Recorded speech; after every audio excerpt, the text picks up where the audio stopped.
सरकार टसमस नहीं हुई, हमें इस चीज़ की चिंता नहीं है। सरकार का सत्यानाश हो गया, इसे हमें मतलब इस चीज़ की हमें खुशी है। सरकार अगर ताश नहीं होगी, ताश हो जाती सरकार, तो सच्चाई है कि इनकी कब्र नहीं खोदी जाती। जितना आंदोलन लंबा चलेगा, सरकार तुम्हें बता दें उतने लंबे दिनों के लिए देश से जाएगी। सच्चाई ये है कि अब आपका उत्तर प्रदेश का चुनाव हो जाएगा 2022 में, यहाँ से इनका सफाया होकर के दिल्ली में इनका सफाया होगा, और जिस दिन इनका सफाया हो जाएगा, ये 20 साल नहीं 20 पीढ़ी हिंदुस्तान पे इतनी जरूरत नहीं उठा पाएंगे। क्योंकि मोदी जी का काम ही है कि मोदी जी जब घर से निकले तो इनके ये अपने पत्नी के नहीं हुए। जब देश गुजरात में मुख्यमंत्री बने तो गुजरात में भी इन्होंने दंगे गोधरा वगैरह तमाम कांड कराए, वहाँ भी ये उनके नहीं हुए। जब ये देश के प्रधानमंत्री बने तो आप देख रहे हैं कि ये देश के भी नहीं हुए। तो घर से लेकर के, प्रदेश से लेकर के देश तक जब जो बंदा किसी का नहीं हुआ, तो आप वो समझ लो कि उससे उम्मीद ही क्या की जा सकती है। इसलिए हम सब लोगों ने ये बीड़ा लगाया कि ये किसी का नहीं है, ये केवल कारपोरेट का है। कारपोरेटों में सभी कारपोरेट का नहीं है, केवल 2 ही 3 कारपोरेट चुनिंदा हैं देश में जो मोदी जी के इशारे पर काम करते हैं, जिनको मोदी जी की फंडिंग मिलती है, जिससे आरएस और बीजेपी पनपती है। ये चीज़ आपको बताने की सच्चाई ये है कि आने वाले समय में हम लोगों ने ये कसम खाई है कि मोदी जी के लिए ये जो स्मार्ट सिटी उनने बनाई है, हम लोगों को बनवाई है मजबूरी में, ये स्मार्ट सिटी ही उनकी पार्टी का और आरएसएस का कब्र का काम करेंगी।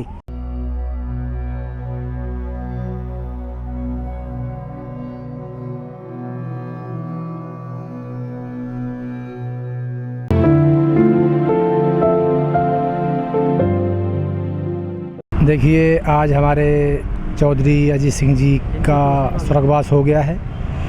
चौधरी अजीत सिंह जी देश में किसानों के ही नहीं बल्कि पूरे देश के मज़दूरों के भी नेता थे, मसीहा थे।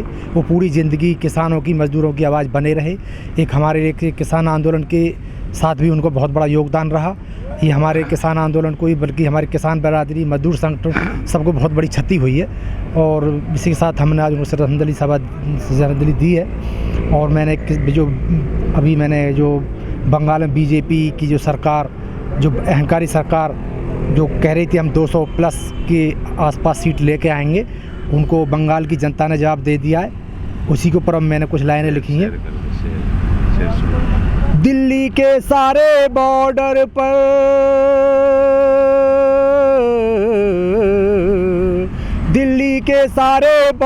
पर संघर्ष हमारा जारी है। बंगाल में तुमको हरा दिया, अब यूपी की बारी है।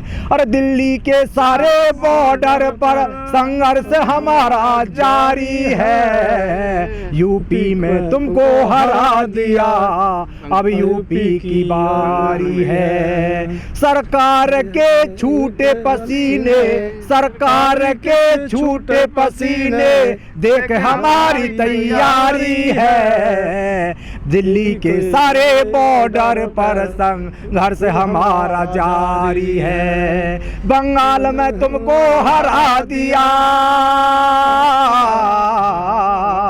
बंगाल में तुमको हरा दिया, अब यूपी की बारी है। दिल्ली के सारे बॉर्डर पर संघर्ष हमारा जारी है।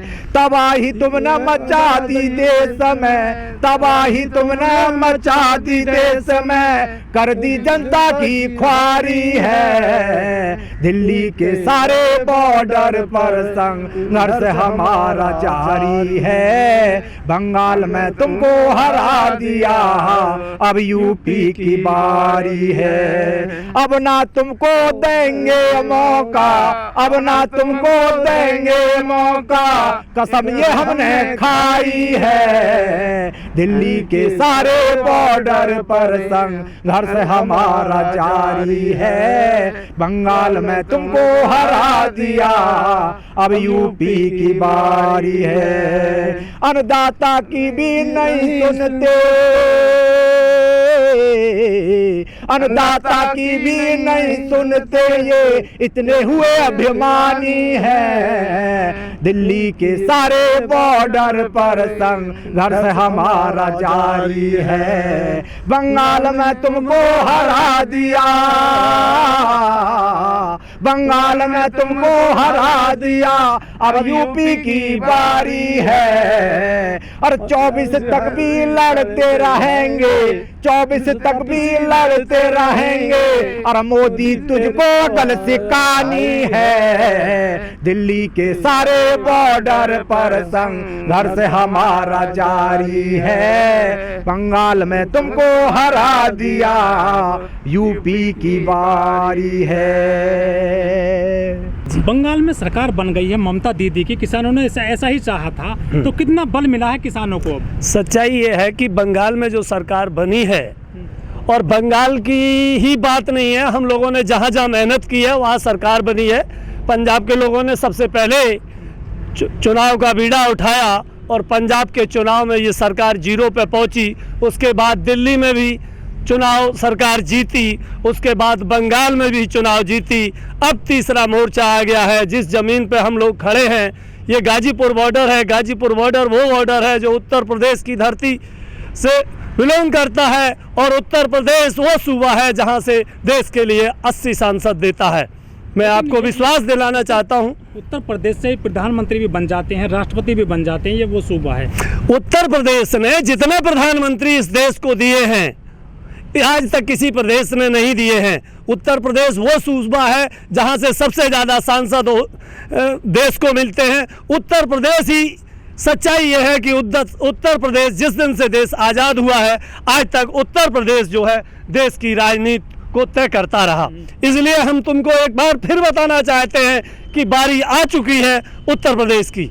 अब देश का नया प्रधानमंत्री हम लोग उत्तर प्रदेश से चुनेंगे, और उसके बाद ऐसा प्रधानमंत्री चुनेंगे जो किसानों का बेटा हो, किसानों के बीच में रहता हो, किसानों की बात को कहता हो, जिससे हम लोगों को ये मोदी जी ने जो कहा था कि हम देश में 100 स्मार्ट सिटी बनाएंगे, आज मोदी जी की स्मार्ट सिटी जो है आपको बता दें कि दिल्ली के सारे बॉर्डरों पे बन चुकी हैं। जो आज आप देख रहे हैं, चाहे ढासाडा बॉर्डर हो, चाहे टिकरी बॉर्डर हो, चाहे सिंधु बॉर्डर हो, चाहे शाहजहाँपुर बॉर्डर हो, चाहे आपका गाजीपुर बॉर्डर हो, हर बॉर्डर पे ये टेंट के रूप में आपके प्रधानमंत्री के मतलब कारनामों के द्वारा ये स्मार्ट सिटी बन के तैयार हो गई है। जो किसान इस पे मजबूर हो करके आज रात दिन तड़पती धूप में, आज टेम्परेचर आप देख रहे हो 40 डिग्री से ऊपर जा रहा है। सर्दियों के टाइम में भी आप देख रहे थे कि 12-14 पर हम लोगों ने संघर्ष किया।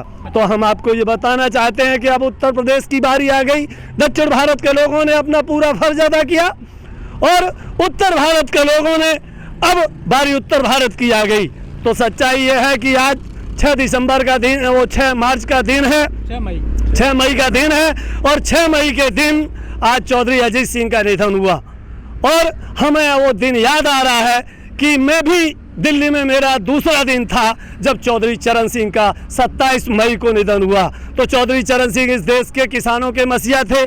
इसी महीने में उनका भी निधन हुआ था, और आज उसी महीने में उनके बेटे का भी निधन रहा, जो हमारे देश के लिए अपूर्ण क्षत है। इसलिए हम आपको बताना चाहेंगे कि हम लोग किसानों की लड़ाई लड़ते हैं, और सच्चाई यह है कि शुरू से लेकर के लास्ट तक किसान परिवार में पैदा हुए। और ये देश भी जो आपको बता दें, भारत देश जो है कृषि प्रधान देश है, और कृषि प्रधान देश में 80% से ज़्यादा किसान रहते हैं। और किसानों के मसीहा पुराने में चौधरी चरण सिंह, देवीलाल, मुलायम सिंह, और आजकल आपको बहुत क्या बता दें कि आज भी जो उसी पथ पर चलने में अखिलेश भी उस मामले में माहिर हैं। इसलिए हम आपको बताते हैं कि इस सरकार के विनाश के दिन आ चुके हैं। सरकार अब आपको ढूंढने से भी नहीं मिलेगी, ये कंडीशन इनकी आ जाएगी आरएसएस और बीजेपी की बात।